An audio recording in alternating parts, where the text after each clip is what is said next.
Congratulations! Your skin cancer has been cured and you are on your way to a great recovery. We will review with you how to take care of your wound, and we will also give you an important FAQ sheet to take with you. Please keep this sheet and read it over, as it will address most, if not all, of the questions you may have at home. There are a few points we want to emphasize today. Our number one concern for you when you get home is bleeding in the first 24 hours. For that reason, we do not want you to engage in any strenuous activity or exercise for at least 24 hours. Avoid bending over or straining, and no alcohol tonight either. It makes you bleed. Take it easy for the rest of the day at the very least. Get your feet up and rest. Even if you don't feel exhausted, your body is exhausted and needs rest. Your post-operative discomfort will peak about 6 hours from now. For that reason, we want you to take a rotation of Tylenol and Advil every 2 to 4 hours. Even if these pain medications have not helped you in the past, they are well studied as being equal, if not superior, to most prescription pain medications for this type of surgical pain. As with any surgical procedure, there is a risk, albeit low, of a skin infection. When infections do occur, they typically present in the first 48 hours. Infections are associated with burning, intolerable pain, lots of thick, runny discharge, and bad odor. Many patients will get concerned and misdiagnose themselves with infection. All healthy wounds have a pink rim around them as they heal. All open wounds will make a yellow, stringy material called fibrin. This is a normal healing protein and is not pus. A pink wound with a yellow, stringy discharge, although not lovely, is not infected. Last, I would like to talk to you about the cosmetics of your healing. It is important, first and foremost, to remember that you had a cancer and it required surgical intervention. We strive to preserve your natural beauty and appearance, and every nuance will be utilized to give you an excellent aesthetic outcome. But it is not realistic to expect a complete perfection after cancer surgery. For most of you, our goal is to get you to a point where no one but you and your surgeon can see your scar.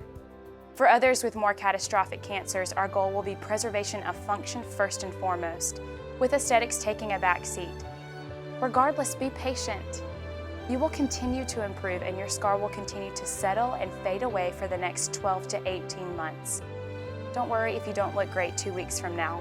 The scar will fade with each passing day. Today, we will be gluing a thin layer of tan micropore tape into position over your stitch line.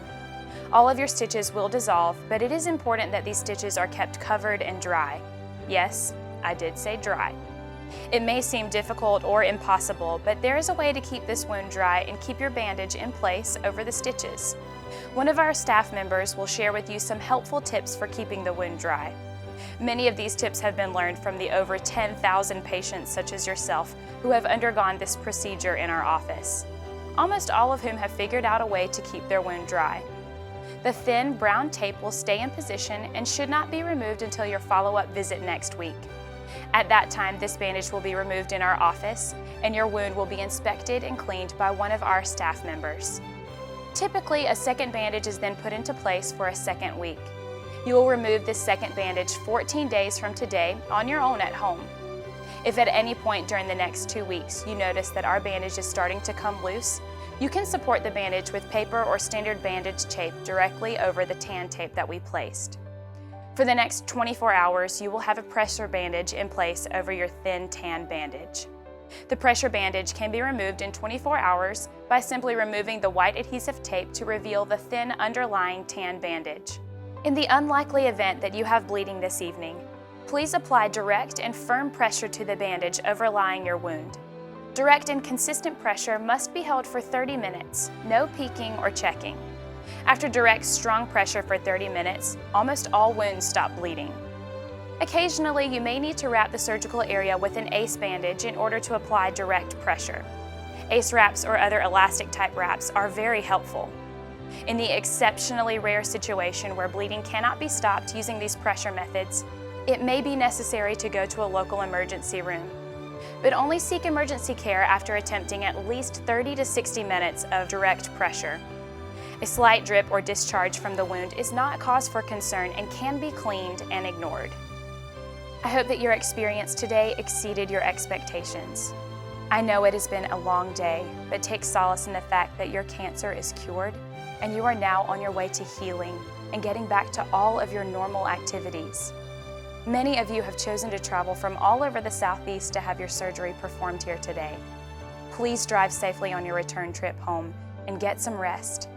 For those of you with shorter Greenville-based journeys ahead of you, please be safe as well, and I hope to bump into you sometime in the future around town.